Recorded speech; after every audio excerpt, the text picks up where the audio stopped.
Eh oui, salut Charles, je voulais faire du pouce là, sur ce que tu avais raconté là, sur la force et la notion de coordination chez la clientèle générale.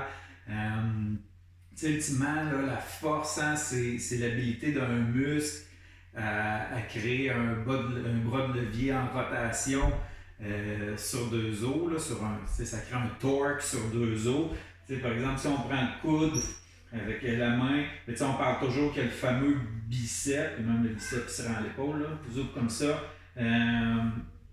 qui tire sur le coude, mais il faut se souvenir qu'il y a aussi le brachial qui tire sur le coude, qu'il y a le brachio-radial qui tire sur le coude, puis qu'il y a même les fléchisseurs de l'avant-bras avec un bras de levier vraiment médiocre qui tire sur le coude. Fait même pour une articulation qui est réputée à avoir seulement un fléchisseur sur le bicep, il y en a quand même 4 au minimum qu'on peut recenser. Puis, pour créer cette rotation-là, il faut que les 4 muscles collaborent ensemble pour créer une flexion qui est, ma foi, efficace. Puis ensuite, quand on associe plusieurs rotations, comme dans le cas d'un squat, par exemple, ben là, à ce moment-là, on réussit à avoir une force linéaire. Puis c'est souvent ça qu'on recherche dans les sports, de convertir les rotations en accélération linéaire vers l'avant, sur le côté, vers le haut. La force, elle, il y a comme 3 gros déterminants neurophysiologiques de la force.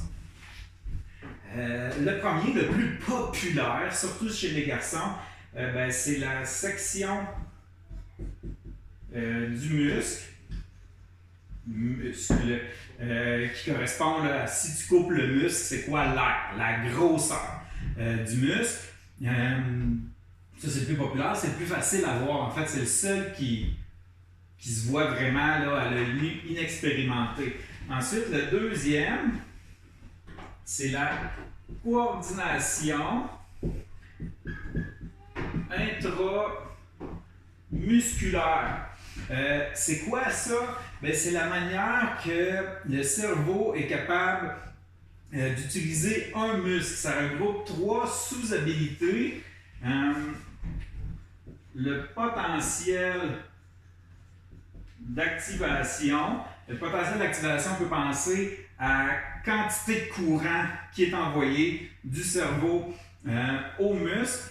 Après ça, la synchronisation des unités motrices chez un débutant, quelqu'un qui est inexpérimenté en musculation, même en mouvement. Les unités motrices dans un muscle vont s'activer de manière un peu éparpillée. Puis ça crée une contraction beaucoup moins forte. Quand la coordination intramusculaire se raffine, on voit que les unités motrices vont s'activer une ou l'autre. Fait que tu en as 50% qui s'activent pendant que 50% se relâchent.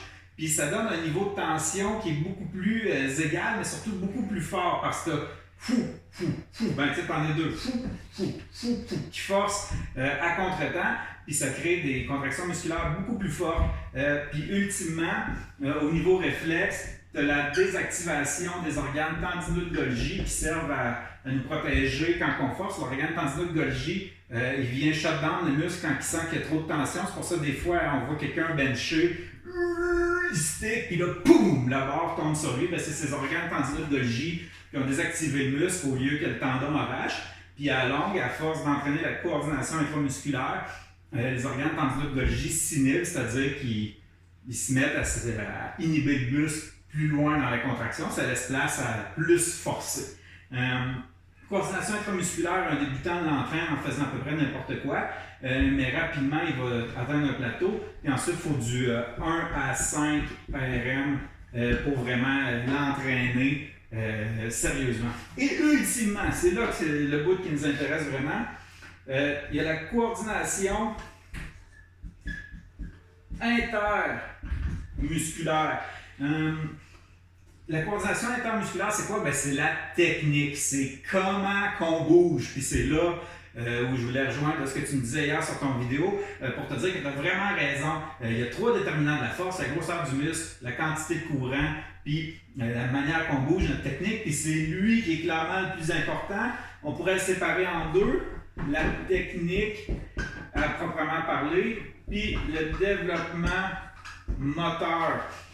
La technique, on pourrait penser à un service au tennis. Il faut que tu le pratiques, puis tu le pratiques. En le pratiquant, tu développes de la force, de la précision, de la vitesse. Puis le développement moteur, qui est vraiment la première chose là-dedans qu'on développe là, à partir de la 4e semaine dans l'utérus, puis qui va venir nourrir la technique. Fait qu'évidemment, pour quelqu'un qui est monsieur, madame, tout le monde, ben, le plus important dans celle-là, ben, c'est la coordination intermusculaire parce qu'entre autres, ça s'entraîne n'importe où, n'importe comment. Tu n'as pas besoin d'aller au gym, tu n'as pas besoin de faire du 3RM là, en cochon.